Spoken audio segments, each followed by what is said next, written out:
here with Black, the MVP coach. Yeah. I was a little worried that I wasn't going to see you at TI, but now you're here. How did you get the coaching gig? I mean, originally I was gonna come as spectator after we didn't qualify, and then a friend of me brought up the idea of maybe coaching a team because I had like 2 months of free time pretty much. So there was no tournament coming up, and then I spoke a bit to Fnatic as well as MVP. But in the end, it happened to be MVP because they're all my friends, and like we thought we can help each other a lot. Did you get to pick which one you wanted to coach, or? I don't want to go into detail, but personally, I believe that I could help out MVP a lot more than I could help out Fnatic, just because. No, I mean like which MVP team? Oh, you mean which MVP team? Yeah. Oh, no, it was like always gonna be Hot6, cause I know them much better, and they speak English probably better too, right? probably actually Phoenix speaks better English. Oh yeah. Like overall. March. Yeah, they have like March and Australian, Singaporean, but what I want to say, I forgot what I want. Do they listen to you? I mean, they have to. Yeah, like obviously, always the biggest struggle as a coach is always getting the respect of the players. But that wasn't an issue because we have all been good friends. So obviously, they respect me just by nature. So I hope they listen to me. But we improved a lot together and we worked a lot together. So. What are you expecting? Give me like a hopeful prediction and a realistic prediction. Okay, like, realistically, I think we can reach top 8. But like everything above top 8 is like a miracle run, in my opinion. But top 8 is very realistic for us. And who's your breakout guy on your team? Like the guy that's gonna surprise people. The Sumail, basically. Yeah. Probably MP. MP is like a solo mid monster. Okay. So keep an eye on it. So how do you like it? How do you like coaching? You enjoy it? Or? I mean, coaching isn't bad. Like I do what I enjoy. It's just like I can't stay a coach for long. I think because I just like thirst You're to compete. A player, yeah, it's like kind of driving me crazy. Just like watching other people play here. I want to play myself, but no. After TI, I'm like on the lookout again. Until then, it's like really good because it also gave me like a break to think about everything. Yeah. See it from another perspective. So it's definitely good that I had the chance to do it for like 2 months. You can re-examine your own game. You know, like watching just as a coach, it forces you to like really analyze things. Yeah, exactly. Right? Like you're like, maybe I can see my own faults in that play, and you're like, yeah. Do you know what region you're going to be looking in? Like Europe would be the most convenient one to play in. But let's say there's like a good offer from China or Southeast Asia or America or whatever, I wouldn't like decline. Like wherever I feel like it's like the best possibility to improve, like I would go there. Well, I mean, you saw very good success in China when you were with Vici. They were winning tournaments and doing very well. And then, you know, they replaced you. You guys parted amicably. You guys are still friends, all that kind of stuff. Yeah. But Vici didn't have that much success after you left. What do you think? Why do you think that is? Like I can only speculate at this point, but what went out to the public was a tweet of FY, or like what they use, the Weibo, and it said that they had like trust issues internally since Hao came. Apparently he didn't trust his like play or draft, so he wasn't confident anymore. Like you can see it in his play too. He was not the FY we knew. He was like always really scared, didn't really play like he always would. And then they pretty much like lost every game after the start at Bucharest, which was 2 weeks after they formed, ish. And ever since then they had like a slump. But I mean they had a month till to prepare for TI. FY is back to drafting now, so hopefully everything is back to a good old normal VG. Well, confidence is a very important part of a Dota team. Yeah, for sure. What do you do to help your team's confidence? Well, obviously, what we have is the element of surprise, which is like where we take most of our confidence from. And you also have no one really like, while they respect MVP, they don't.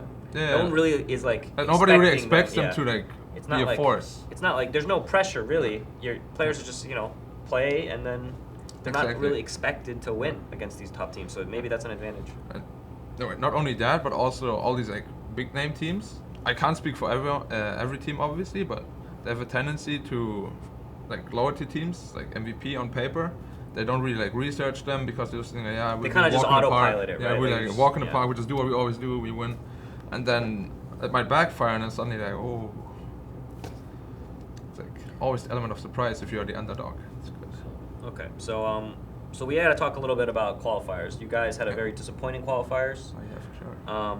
What happened? What went wrong with mouse sports? I think the biggest thing that went wrong is already before the qualifiers, because our preparation was really poorly, and we always had like we basically had a team house with 4 players and the manager and the coach, which is like kind of destined to fail, because we had one player who was really busy with school. We couldn't really help that, and then the time zone difference as well. It was like really weird. It wasn't really what I expected, but you know, we got like all the tools from our managers and coaches and sponsors to like do everything we needed to do, but I feel like we really didn't work like nearly as hard as we could have, not even like 50%. I think that was like ultimately the downfall, because we got surprised by like a lot of strategies in the qualifier, by a lot of plays. We were completely unprepared. It's like the biggest reason why we lost, I think. And you know, you guys were the favorite, you know, going into that qualifier. A lot of people picked you guys first. Do you guys think you were a little overconfident going into the NA qualifier? Because I mean, obviously the NA region, not the strongest region. No, I can just maybe underestimated some of the other teams. It's like last year, the team, like, it was pretty much the same team, and they were like really confident last year as well. I think they ended up being second. The NAR was first, or Narvi. Yeah, and then they went through the qualifier. Yeah, and then this year they were like I mean, I kept telling them, don't be overconfident. Those teams are already good. They have had like international success as well. Just make sure you don't underestimate them. But I don't know if it was just to boost their own confidence or whatever, but they always kept saying it would be like really easy, or like they have no chance or whatever. But it's like, if you give yourself false confidence, it's always really bad, I think. You should always stay realistic. Obviously you should be confident, but not like overconfident. You should never have like false confidence. And it was like, I don't think it was a big deal in the end, but I just think it's not a good thing to have. Did you learn from the experience? Yeah, for sure. For like, I mean, whether you succeed or fail, it's always like a good learning experience. Probably when you fail more so than when you succeed, because you see like all the downsides and everything, what you need to improve on. It's a really good learning experience for the future. And how would you advise, if you could talk to yourself before the NA qualifiers, what would you tell yourself? Like to make us like win, maybe months before. Yeah. What would you have done differently, I guess? Like personally, I think my biggest mistake was during the end of the qualifiers. There was a lot of pressures on the players, and it like got to them. I think if I could do anything differently, I would step up to be like I was in Maus and TI3 basically, where Fata and I, we had like a lot of motivational talks with the team to like prep them up and stuff. We didn't really have that in Maus before the TI qualifiers, so I think if I could make like a difference, that would be that. Okay, well, I mean, this TI is different than last year, obviously, in prize pool and scale and in production. Yeah. What do you think they could do differently here? I mean, I think Ice already mentioned it as well. Like STI is like every year from now, it always got like more competitive.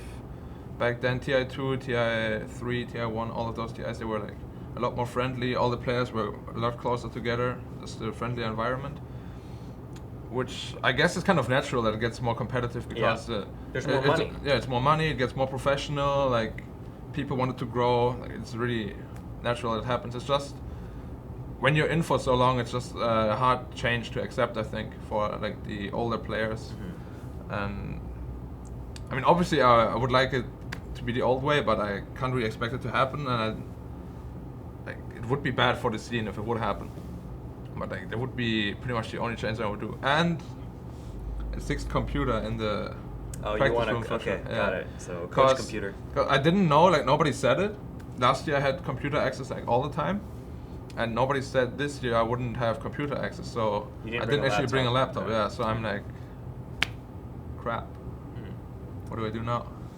And you know, with the majors coming up, there's a free agency period that's quite short. You know, like you have like a month, pretty much to make a decision, and that puts a lot of strain, right? Don't you think it's important for players to come into TI even to just talk to other players to form teams afterwards? Because it's got to happen fast, right? I mean, it's already happening. Like everybody speaks, pretty much everybody gets a picture, like the big picture. But it's gonna be interesting to see for sure how people deal with it, because it means these periods where you can't replace a player. It means the scene in general has to get much more professional, which I think is the biggest issue with the scene in general right now. They're not professional at all. Do you think it helps, like player mind? Because if you're a new player and you join a team, and you know I'm being evaluated. Like if I mess up or I play bad, you know, I might be kicked.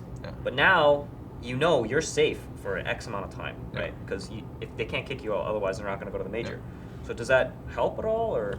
I think it's really helpful, and like because whenever you are new in a team and you mess up like the first week or the first 2 weeks because you're nervous, you're getting used to the environment or whatever, they're like having this bad picture of you.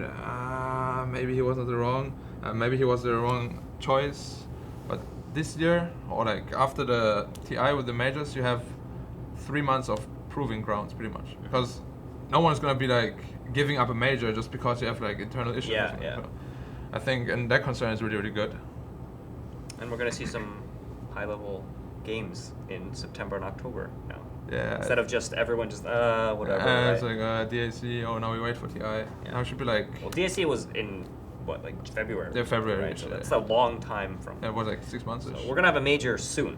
Yeah. You know. One is in the middle of November, right? Yeah.